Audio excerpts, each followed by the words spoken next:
brought to you by Infinix. Infinix smartphones पे आ रही है सेल फिर एक बार। पगली, सेल अभी बाकी है।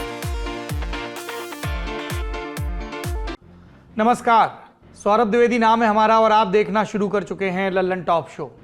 आपकी ट्रेन के बगल में अगर ट्रेन खड़ी हो तो एक मजेदार अनुभव की संभावना पैदा होती है। खड़ी गाड़ी में बैठे बैठे बोर हो चुकने के बाद अचानक आपको खिड़की के बाहर नजर आ रही ट्रेन धीरे से खिसकती दिखती है। आप राहत की सांस लेते हैं कि भैया अपनी गाड़ी चल दी, सामने के मंजर अब पीछे जा रहे हैं। आप दूसरी गाड़ी के पीछे छूटते डिब्बे गिनने लगते हैं। आपको लगता है कि गाड़ी तेज हो रही है, गिनती भी तेज होती है, लेकिन जैसे ही बगल की ट्रेन का आखिरी डिब्बा निकलता है, खिड़की के बाहर का दृश्य एकदम से ठहर जाता है और तब जाकर आपको पता चलता है कि आपकी नहीं, बगल वाली गाड़ी चल रही थी। आप बच्चे थे, एक ठगा हुआ सा महसूस करते हैं। जब जब रुपए के गिरते मूल्य की बात होती है, सरकार जनता को ऐसे ही ट्रेन में बिठा देती है और ये समझाने की कोशिश करने लगती है कि अपनी ट्रेन पीछे नहीं जा रही, डॉलर की ट्रेन आगे जा रही है। इस बाबत लेख लिखे गए, सोशल मीडिया पर पाई चार्ट बनाकर प्रचार किया गया और सबसे ताजा प्रयास हुआ 15 अक्टूबर को। वित्त मंत्री निर्मला सीतारामन का ये बयान सुनिए। First of all, I would look at it as not rupee sliding, and look at it as dollar strengthening. Dollar strengthening incessantly. So obviously all other currencies are performing against a strengthening dollar. And I'm not talking technicalities, but it is a matter of fact that India's rupee probably has withstood this dollar, rates going up, the exchange rate in favor of dollar strengthening is there, and I think Indian rupee has performed much better than many other emerging market currencies. But I think the efforts are by the RBI. ये संयोग ही था कि जब निर्मला सीतारामन ये बयान दे रही थी, वो डॉलर के देश अमेरिका में ही थी। सीतारामन ने अपनी बात को विस्तार भी दिया था, लेकिन उनकी कही इस एक लाइन को पकड़ लिया गया। विपक्षी पार्टियों ने मजाक बनाया, सोशल मीडिया ने मीम, और दोनों का निचोड़ यही था कि सरकार अपनी गलती कबूलने से भाग रही है। जैसे बचपन में छात्र कहा करते थे कि तैयारी तो पूरी थी लेकिन पेपर टफ आ गया, इसलिए कंपार्टमेंट लग गई। लेकिन राजनीतिक प्रतिक्रियाओं और मीम्स की जालिम दुनिया से परे इस सवाल का वजन अपनी जगह है कि वित्त मंत्री और भारत सरकार जो कह रही है उसमें सच्चाई कितनी है, क्योंकि चाकू तरबूज पर गिरे या तरबूज चाकू पर, नतीजा एक ही होता है। डॉलर मजबूत होने या रुपए के गिरने में नुकसान आपका और हमारा यानी आम नागरिकों का हो रहा है, जेब ढीली हो रही है। इसीलिए आज बड़ी खबर में हम इस बात को समझने की कोशिश करेंगे कि रुपए का मोल गिरने की जिम्मेदारी कहां तय की जाए, अंतर्राष्ट्रीय कारणों पर या फिर सरकार की नीतियों में। इससे पहले कि आप ये पूछें कि शनिवार को गड़ा मुर्दा सोमवार को क्यों उखाड़ा जा रहा है, हम बता दें कि आज के दिन की शुरुआत भी रुपए का मोल गिरने से हुई। सुबह सुबह खबर आई कि $1 के मुकाबले रुपया फिर 19 पैसे फिसल गया। 14 अक्टूबर को दिन खत्म होने पर $1 का मोल था 82 रुपये 19 पैसे। आज यानी 17 अक्टूबर को भाव 82 रुपये 38 पैसे तक पहुंच गया था। वैसे दिन खत्म होते होते $1 का मूल्य कुछ कम होकर 82 रुपये 30 पैसे पर थम गया। हम नियमित रूप से लल्लन टॉप की तमाम किश्तों में आपको बता रहे हैं कि डॉलर के मुकाबले रुपए का मोल गिरने के क्या नुकसान होते हैं। संक्षेप में फिर बता देते हैं। आप जानते ही हैं, दुनिया में तकरीबन 80% व्यापार डॉलर में होता है। आप जहां भी हों, अपने इर्द गिर्द नजर आ रही चीजों पर नजर डालिए।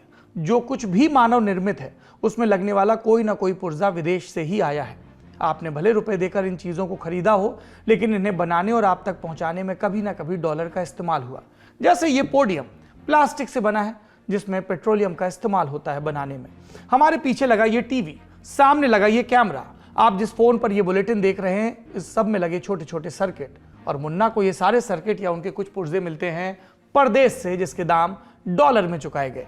अब आप कह सकते हैं कि भैया भारत में भी तकनीक ने विकास किया है और कई सारी चीजें तो हम अपने देश में ही बना लेते हैं, तब डॉलर क्यों इतना अहम है? तो जवाब यह है कि यकीनन भारत में घरेलू उद्योग हैं और हम दुनिया भर में खरबों का माल एक्सपोर्ट भी करते हैं, लेकिन सारे लेन देन का हिसाब जोड़ें तो भारत एक नेट इंपोर्टर है, यानी हम जितने मूल्य का माल एक्सपोर्ट करते हैं उससे कहीं ज्यादा का इंपोर्ट कर लेते हैं और इसके नतीजे में होता क्या है? व्यापार का घाटा। 14 अक्टूबर 2022 को केंद्रीय वाणिज्य एवं उद्योग मंत्रालय ने एक प्रेस रिलीज निकाली।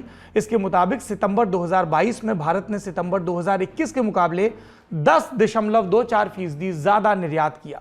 कहने को ये खुशी की बात है, लेकिन जब आप आंकड़ों पर नजर डालते हैं तो दूसरी सच्चाई सामने आती है। सितंबर 2022 में सर्विस सेक्टर जैसे कि सॉफ्टवेयर वगैरह और मर्चेंडाइज सेक्टर यानी सामान का, इन सब सामानों का कुल निर्यात पहुंचा 6,110 करोड़ डॉलर पर। रुपए में यह हुआ करीब 5,02,745 करोड़, यानी इतने पैसे का हमने निर्यात से कमा लिया। लेकिन इसी महीने में भारत ने 7,626 करोड़ डॉलर का सामान विदेश से खरीदा, आयात किया, यानी 6,27,485 करोड़ रुपए बाहर चले गए। घाटा कितना हुआ टोटल? 1,24,740 करोड़ का। ये अनुमानित आंकड़े हैं और इनमें आगे चलकर कुछ सुधार भी होगा, लेकिन एक अंदाजा तो मिल ही जाता है कि हम आयात निर्यात के मामले में कितने पानी में हैं। आंकड़ों भरी ये कहानी आपको इसलिए बताई कि आप समझ सकें कि रुपए का मूल्य गिरने से फायदे की जो बात कही जा रही है उसे सही संदर्भ में देखा जाए।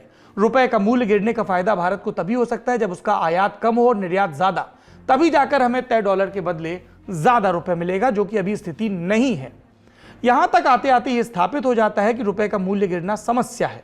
अब आते हैं समस्या के कारणों पर। इनमें से कुछ कारणों को आपने बीते दिनों के लल्लन टॉप शो में सुना होगा, हम आज रिवीजन करा देते हैं।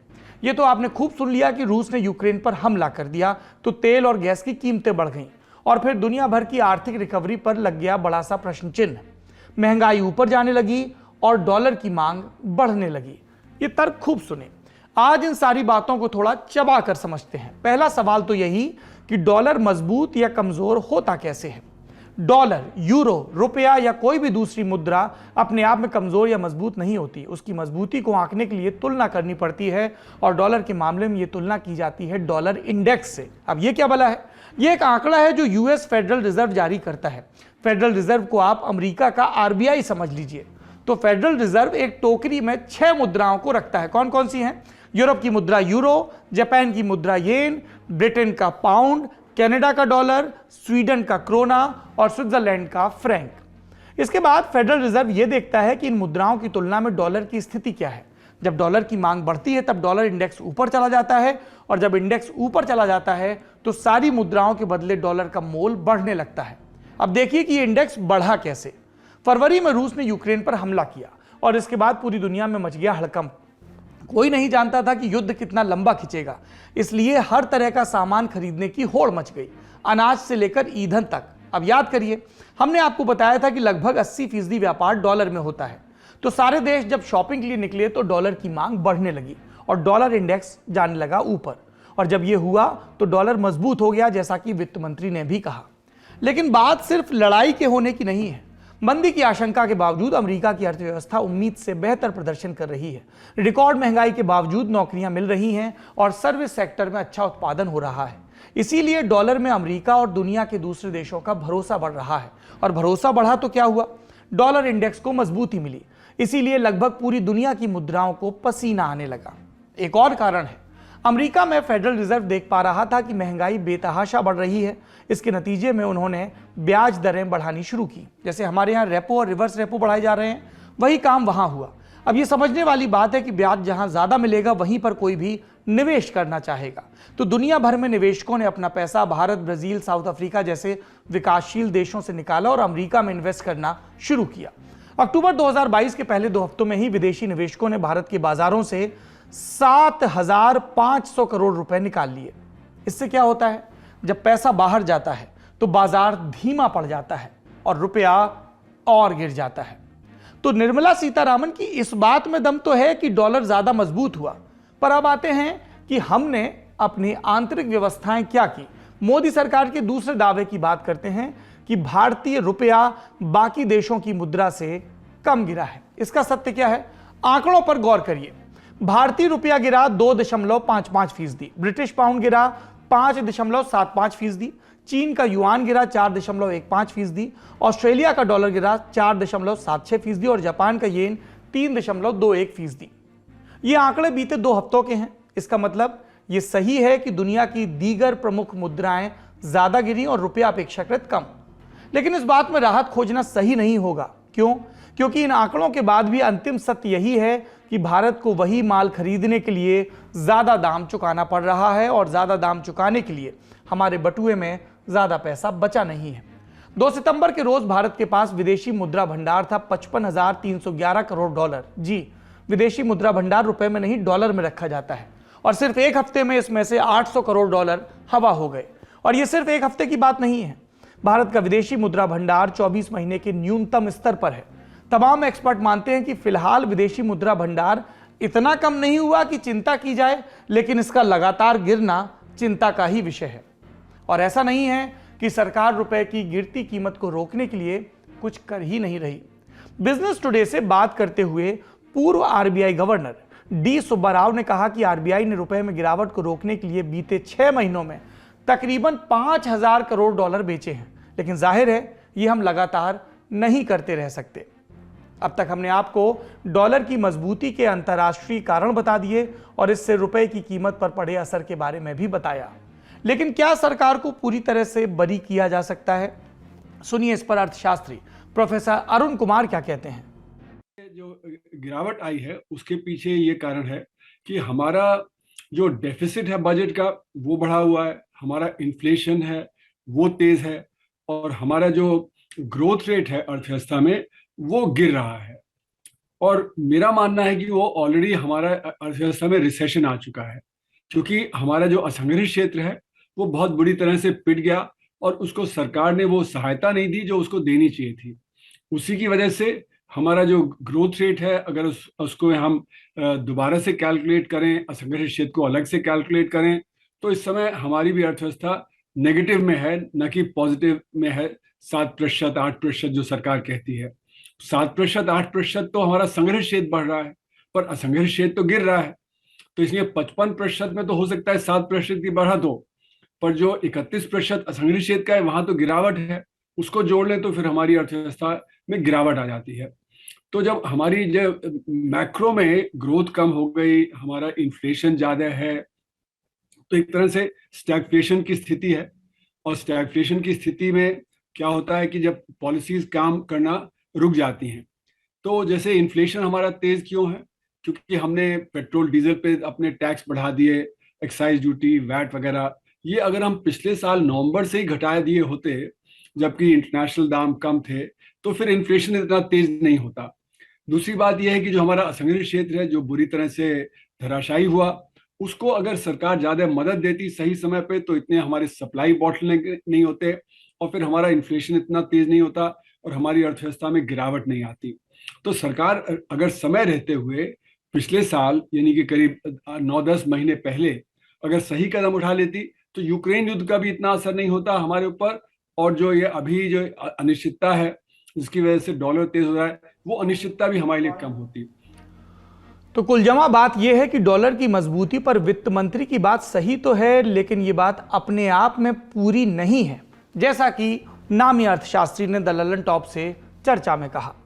डॉलर की मजबूती और रुपए का गिरना मौसम का खराब होना है, लेकिन इस खराब मौसम में अगर छत टपक रही हो तो जिम्मेदारी घर के मालिक की भी है।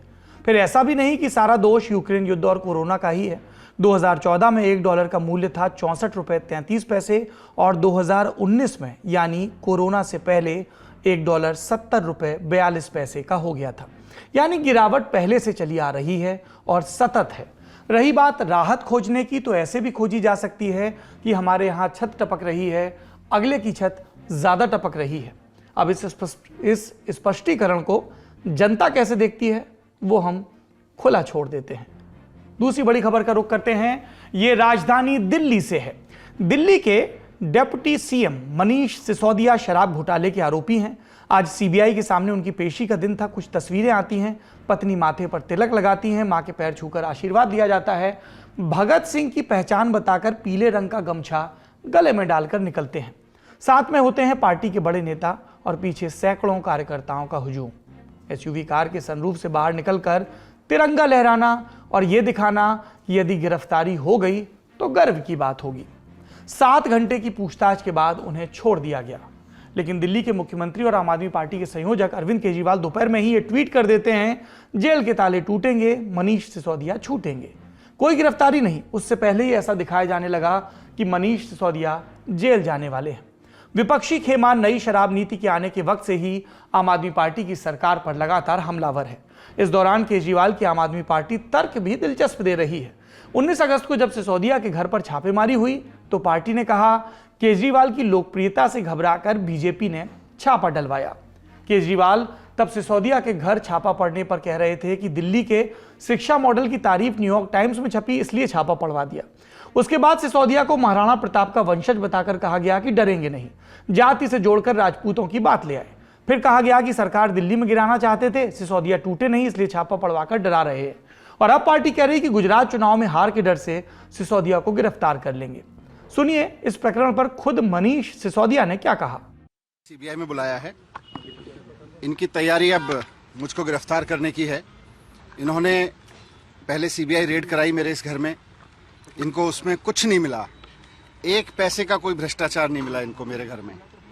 उसके बाद इन्होंने मेरे बैंक लॉकर की जांच कराई, बैंक लॉकर छाने सीबीआई ने, वहाँ पे इनको कुछ नहीं मिला। इनको लग रहा था वहाँ कोई प्रॉपर्टी के दस्तावेज मिलेंगे, कैश मिलेगा, गोल्ड मिलेगा, वहाँ कुछ नहीं मिला। मेरे बैंक लॉकर में कुछ नहीं मिला। इन्होंने मेरे गांव में जाके पूछताछ की कि वहाँ हो सकता है ज़मीनें खरीदी हों, खूब पूछताछ की इन्होंने, वहाँ भी कुछ नहीं मिला।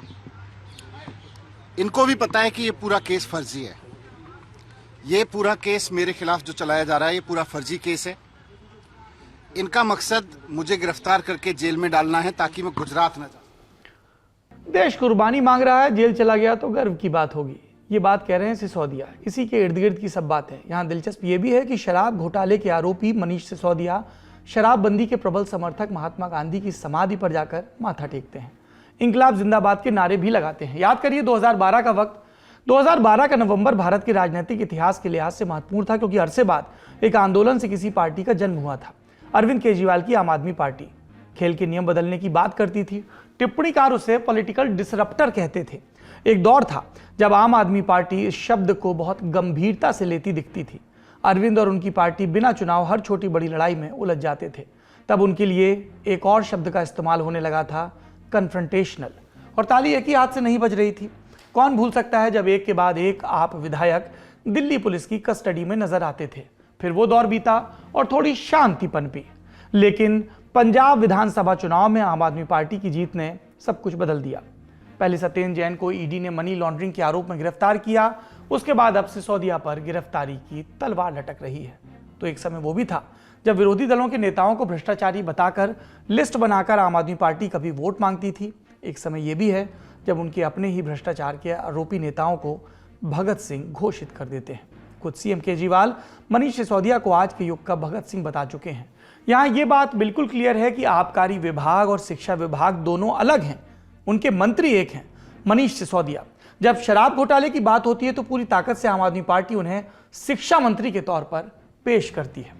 क्योंकि सारा मामला दिल्ली की उस नई एक्साइज पॉलिसी से जुड़ा हुआ है जिसे अब वापस ले लिया गया है, इसलिए पहले आपको इसके बारे में बता दिया जाए, फिर आगे की राजनीति पर आते हैं।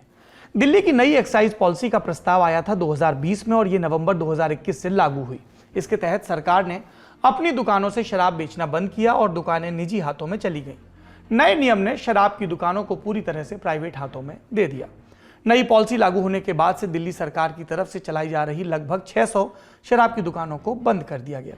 दिल्ली सरकार की इसके पीछे ये सोच बताई गई कि शराब की खरीदारी को और अधिक आकर्षक बनाकर ज्यादा से ज्यादा राजस्व बढ़ावा होगा। नई नीति में केजरीवाल सरकार ने 850 शराब की दुकानों को रिटेल लाइसेंस दिया, जिसमें 266 शराब के ठेके प्राइवेट दिए गए। इन शराब की दुकानों को 32 जोन में बांटा गया। इन शराब की दुकानों में 5 सुपर प्रीमियम शॉप्स भी शामिल थे, आप इसे मॉडल शॉप्स भी कह सकते हैं। शराब का लाइसेंस पाने वाले कुछ लोगों को 24 घंटे खोलने की अनुमति दी गई, जबकि कुछ होटल, क्लब और रेस्तरां में बार को 3 बजे तक खोलने की अनुमति दे दी गई।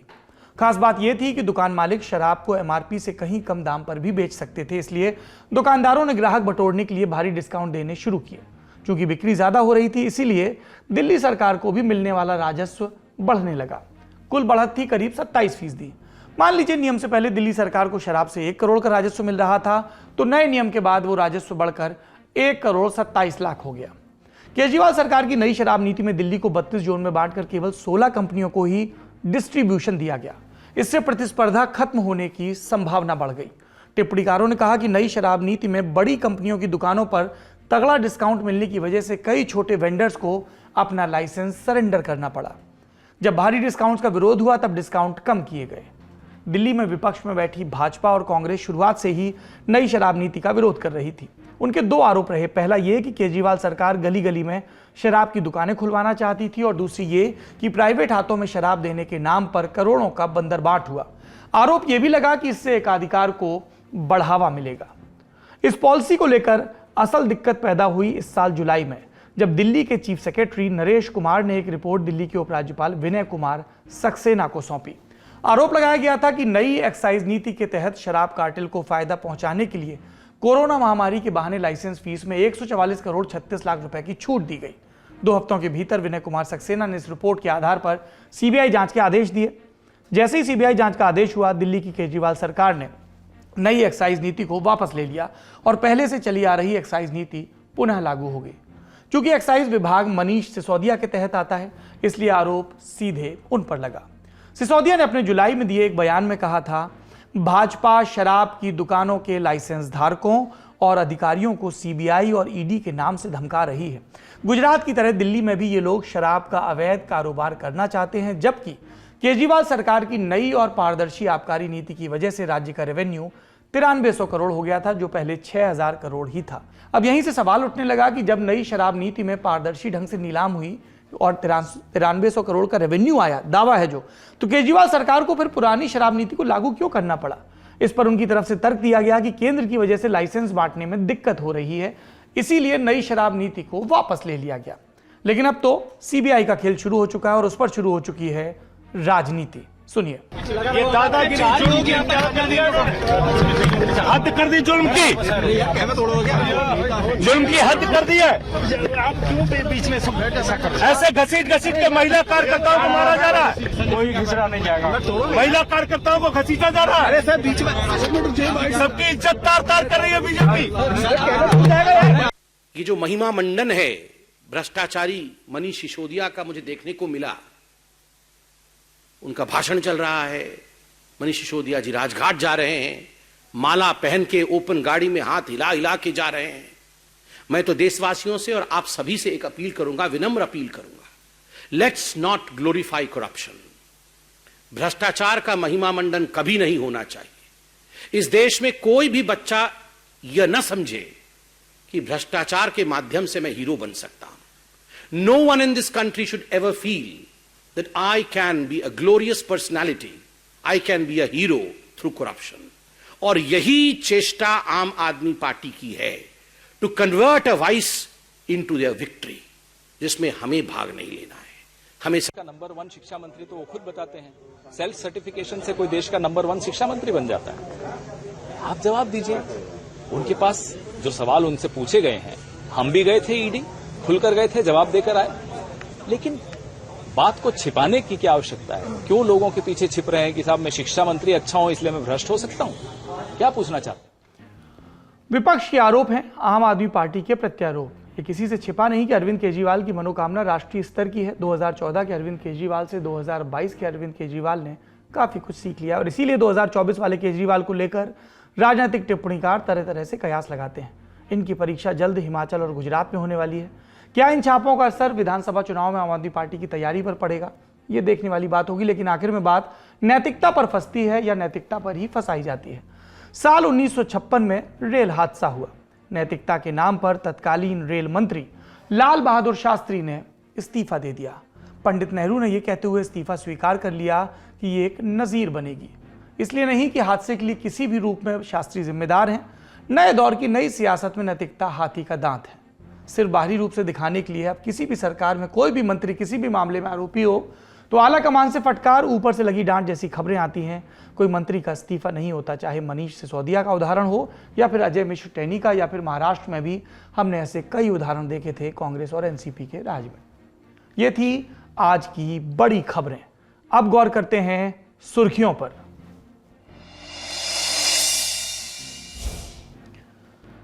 पहली सुर्खी का संबंध कांग्रेस से है। आज पार्टी के अध्यक्ष पद के चुनाव में वोटिंग हुई। इस मुकाबले में कांग्रेस के 2 नेता मल्लिकार्जुन खड़गे और शशि थरूर आमने सामने हैं। चुनाव को लेकर आज शशि थरूर ने हिंदी में एक ट्वीट किया जिसमें लिखा था, कुछ लड़ाइयां हम इसलिए भी लड़ते हैं कि इतिहास याद रख सके कि वर्तमान मूक न था। मूक यानी चुप नहीं था। थरूर ने यह ट्वीट तिरुवनंतपुरम में अपना वोट डालने से पहले किया था। वोट डालने के बाद थरूर मीडिया से मुखातिब हुए और कहा कि यह चुनाव उनके और खड़गे के बीच फ्रेंडली फाइट मैच है, जिसके लिए आज उन्होंने खड़गे को फोन कर बधाई दी। थरूर के फोन कॉल के जवाब में खड़गे ने उन्हें भी सेम टू यू कहकर विश किया। आज शाम 4 बजे तक चले मतदान में देश भर के पीसीसी डेलीगेट्स ने अपने वोट डाले। भारत जोड़ो यात्रा कर्नाटक के बेल्लारी में है। यहां राहुल गांधी ने कंटेनर वाले विश्राम शिविर में बने मतदान बूथ में वोट डाला। पार्टी के अंतरिम अध्यक्ष सोनिया गांधी अपनी बेटी प्रियंका गांधी के साथ वोट डालने दिल्ली कांग्रेस मुख्यालय पहुंची। मतदान के बाद सोनिया गांधी ने क्या कहा, सुनिए। मैम भाई, आर यू हैप्पी? मैम भाई, are you happy? Sonia Gandhi ने अपने जिस इंतजार का जिक्र किया है उसके कई मायने निकाले जा सकते हैं, क्योंकि इससे पहले कांग्रेस अध्यक्ष पद का चुनाव साल 2000 में हुआ था। तब अध्यक्ष पद के लिए सोनिया गांधी के सामने जितेंद्र प्रसाद खड़े हुए थे। हालांकि वो इस चुनाव में बुरी तरह से हार गए थे। लंबा इंतजार इस संदर्भ में भी देखा जा सकता है कि 24 बरस के बाद कांग्रेस के अध्यक्ष पद पर ऐसा शख्स बैठने जा रहा है जो गांधी परिवार से ताल्लुक नहीं रखता। कांग्रेस पार्टी में आखिरी अध्यक्ष जो गैर गांधी थे वो सीताराम केसरी थे और सीताराम केसरी 1996 से 1998 तक कांग्रेस अध्यक्ष रहे थे। तब से कांग्रेस की कमान गांधी परिवार के हाथ में ही है। अब पार्टी की बागडोर किसके हाथ जाएगी, ये 19 अक्टूबर को नतीजों से साफ हो जाएगा। लंबे इंतजार का एक तात्पर्य यह भी निकाला जा सकता है कि 2019 में लोकसभा चुनाव में पार्टी की हार की जिम्मेदारी लेते हुए राहुल गांधी ने इस्तीफा दिया था और कहा था कि अब कोई और पार्टी को संभाले, और अब वो इंतजार पूरा होगा और अध्यक्ष के तौर पर एक नया नाम सामने आएगा, क्योंकि सोनिया गांधी अंतरिम अध्यक्ष थी अभी तक। अगली सुर्खी ये देश के किसानों से जुड़ी है। प्रधानमंत्री किसान सम्मान निधि योजना के तहत आज यानी 17 अक्टूबर को किसानों के खाते में इसकी 12वीं किश्त भेज दी गई। पीएम मोदी ने आज दिल्ली में पीएम किसान सम्मान सम्मेलन 2022 का उद्घाटन किया और डायरेक्ट बेनिफिट ट्रांसफर के जरिए किसानों को 16,000 करोड़ रुपए की राशि की 12वीं किश्त जारी कर दी। प्रधानमंत्री किसान सम्मान निधि स्कीम के तहत मोदी सरकार किसानों को हर साल 6,000 रुपए देती है। ये पैसे 2-2 हजार रुपए की 3 किश्तों में किसानों के खाते में ट्रांसफर किए जाते हैं। आज से देश भर की 3.25 लाख से अधिक खाद की दुकानों को प्रधानमंत्री किसान समृद्धि केंद्रों के रूप में विकसित करने के अभियान को आरंभ किया जा रहा है। ये ऐसे केंद्र होंगे जहां सिर्फ खाद ही मिलेगी ऐसा नहीं, बल्कि बीज हो, उपकरण हो, सॉइल टेस्टिंग, मिट्टी की टेस्टिंग हो, हर प्रकार की जानकारी जो भी किसान को चाहिए वो इन केंद्रों पर एक ही जगह पर मिलेगी। अगली सुर्खी सौरभ गांगुली से जुड़ी है। उन्हें बीसीसीआई अध्यक्ष पद से हटाए जाने को लेकर हो रही राजनीति पर 12 अक्टूबर को हमने डिटेल में शो किया था। नेता नगरी में भी तमाम बड़े स्पोर्ट्स पत्रकारों को बुलाकर हमने बातचीत की थी, आपको जरूर देखना चाहिए। अब इसमें एक नया अध्याय जुड़ गया है। पश्चिम बंगाल की मुख्यमंत्री ममता बनर्जी ने सौरभ गांगुली को लेकर प्रधानमंत्री मोदी से एक बड़ी अपील की है, सुनिए। My humble regards to the Prime Minister. Please take care that Saurabh must be allowed to contest the ICC election. He's been deprived. Why he has been deprived? What is his fault? Cricket की राजनीति बहुत दिलचस्प होती है, इसलिए आपसे कह रहा हूं नेता नगरी का वो एपिसोड देखिए, खूब परतें खुलेंगी। भारतीय क्रिकेट कंट्रोल बोर्ड के वर्तमान अध्यक्ष सौरभ गांगुली का कार्यकाल 18 अक्टूबर को खत्म हो रहा है। पूर्व क्रिकेटर रोजर बिन्नी औपचारिक तौर पर सौरभ गांगुली की जगह लेने जा रहे हैं। ये लगभग तय क्यों है? क्योंकि और किसी ने नामांकन नहीं भरा है। ममता बनर्जी ने सौरभ गांगुली को फिर से बीसीसीआई अध्यक्ष नहीं बनाने को लेकर हैरानी जताते हुए कहा कि जब केंद्रीय गृह मंत्री अमित शाह के बेटे जय शाह बीसीसीआई में बतौर सचिव बने रह सकते हैं तो सौरभ गांगुली क्यों नहीं। ममता ने पीएम से जो मांग की है वो एक दांव है और दांव पर पलटवार भी किया जा सकता है। सो पश्चिम बंगाल विधानसभा में विपक्ष के नेता शुवेंदु अधिकारी ने इस मसले में एक्टर शाहरुख खान की एंट्री करा दी। शुवेंदु अधिकारी ने कहा कि टीएमसी को पश्चिम बंगाल के ब्रांड एम्बेसडर के पद से शाहरुख खान को हटाकर वहां सौरभ गांगुली को नियुक्त करना चाहिए। अगली सुर्खी, इसका संबंध है देश के अगले मुख्य न्यायाधीश डीवाई चंद्रचूड़ से। उनकी नियुक्ति को लेकर जो संस्तुति भेजी गई थी मौजूदा चीफ जस्टिस यूयू ललित की तरफ से, उस पर सरकार की मोहर लग गई है, संस्तुति लग गई है। हमने ललन टॉप शो में आपको विस्तार से डीवाई चंद्रचूड़ के लीगल करियर के बारे में बताया था। ये भी बताया था कि उनके पिता भी देश के मुख्य न्यायाधीश रह चुके हैं। ये भी बताया गया, खबरों में भी आया कि किस तरह से डीवाई चंद्रचूड़ ने जज रहते हुए अपने पिता के कई फैसलों को पलटा, कहाँ उन्होंने देश में विदेश में पढ़ाई की, इन सब के बारे में भी विस्तार से बात हुई थी। आज का ललन टॉप शो यहीं पर खत्म होता है। अपना और अपनों का ख्याल रखिए। उम्मीद है कल फिर मुलाकात होगी। शुभ रात्रि।